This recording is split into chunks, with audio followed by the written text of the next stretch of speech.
Hujan turun deras malam itu.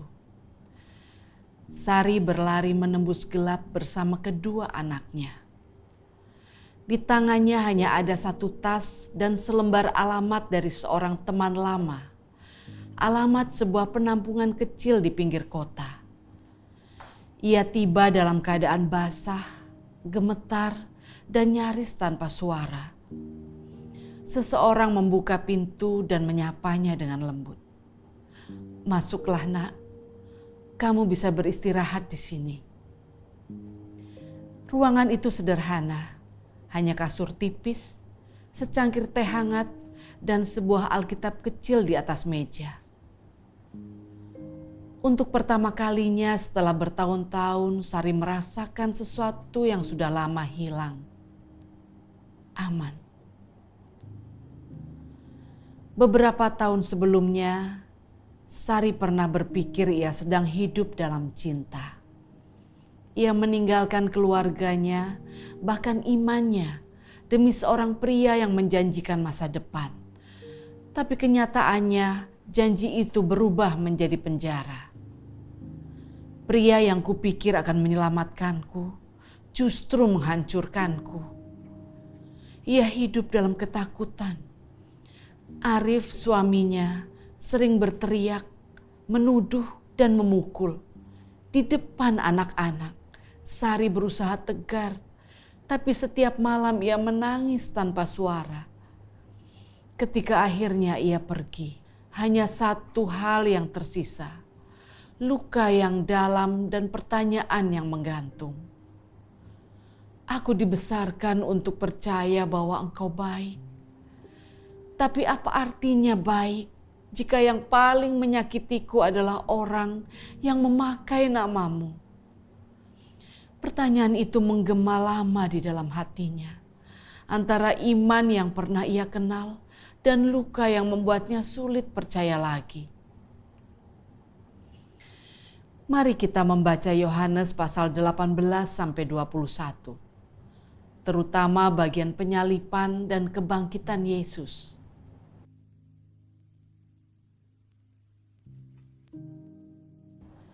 Gunakan terjemahan firman Allah yang hidup agar maknanya lebih mudah dirasakan. Yohanes 19 ayat 16-18. Akhirnya Yesus diserahkan kepada mereka untuk disalibkan. Ia memikul salibnya sendiri ke tempat yang disebut tengkorak. Dan di sanalah mereka menyalibkan dia. Di balik setiap pukulan dan ejekan yang Yesus terima, ada kisah yang sangat mirip dengan penderitaan banyak perempuan seperti Sari. Mereka yang disalahkan, dihakimi, dan dihancurkan oleh orang yang mengaku rohani. Oleh mereka yang memakai nama Tuhan tapi melupakan hatinya. Namun Yesus tidak membalas. Ia menanggung penderitaan itu dengan kasih yang tidak terancam. Dan dengan nafas terakhirnya ia berkata, "Sudah selesai." Kata-kata itu bukan tanda menyerah, melainkan tanda kemenangan. Bahwa cinta yang sejati lebih kuat dari kekerasan apapun. Di penampungan, Sari mulai membuka diri. Seorang ibu tua memberinya Alkitab kecil. "Ini menolong saya waktu saya nggak punya apa-apa," katanya. Sari membuka halaman itu dan menemukan ayat yang terasa seperti bisikan dari surga. "Marilah kepadaku semua yang letih lesu dan berbeban berat. Aku akan memberi kelegaan kepadamu." Matius 11 ayat 28. Malam itu di bawah cahaya lilin, Sari berdoa untuk pertama kali setelah sekian lama. Tuhan, aku mau belajar percaya lagi. Tapi tolong, jangan biarkan aku sendirian. Doa itu tidak menghapus sakitnya dalam semalam. Namun di sanalah pemulihan dimulai. Bukan ketika luka hilang, melainkan ketika kasih mulai bekerja menggantikan kebencian. Beberapa lama kemudian Sari bertemu kembali dengan Arif. Ia datang bukan untuk menuntut, tapi untuk melepaskan. Aku mengampuni kamu, bukan karena kamu pantas, tapi karena Tuhan mengampuniku lebih dulu. Di wajah Arif, Sari melihat sesuatu yang tak pernah ia lihat sebelumnya. Penyesalan. Mereka berdua sama-sama hancur, tapi kasih Kristus memulihkan langkah mereka sedikit demi sedikit. Pengampunan bukan berarti melupakan, tetapi melepaskan diri dari kuasa masa lalu yang terus menyakiti. Itulah kebangkitan kecil yang Tuhan kerjakan di hati Sari. Seperti Yesus yang bangkit dari kubur, Sari pun bangkit dari rasa malu dan takut yang dulu menahannya. Saudara, Yohanes 20 ayat 16 menceritakan ketika Yesus memanggil nama Maria di kubur. Maria, dan ia menjawab, Guru.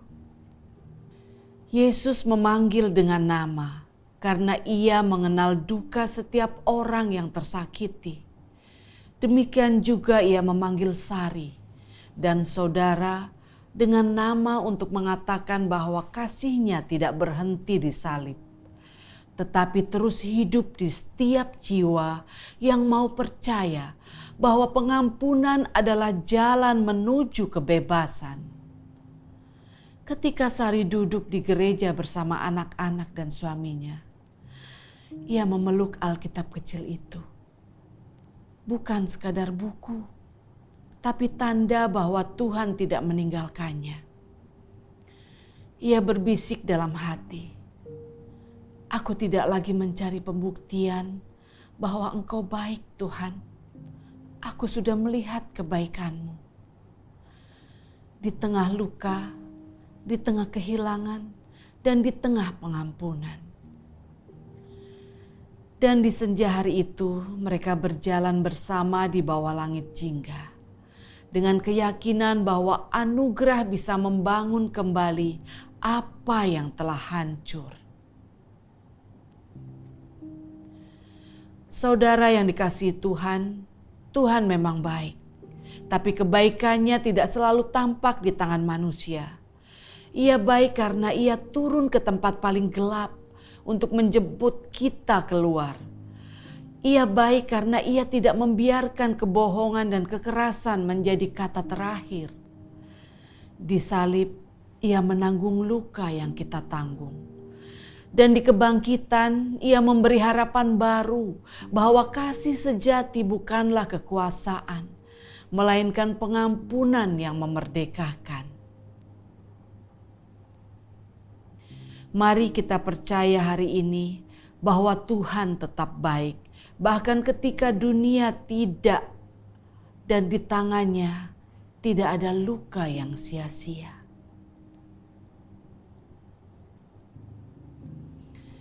Mari kita diskusikan bersama.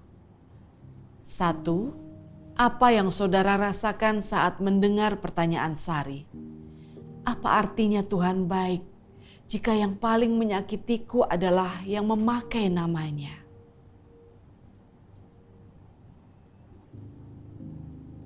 2. Pernahkah saudara merasa kecewa pada orang yang membawa nama Tuhan tapi justru melukai? 3. Bagaimana kasih Kristus di salib memberi harapan dan makna baru bagi luka-luka seperti itu.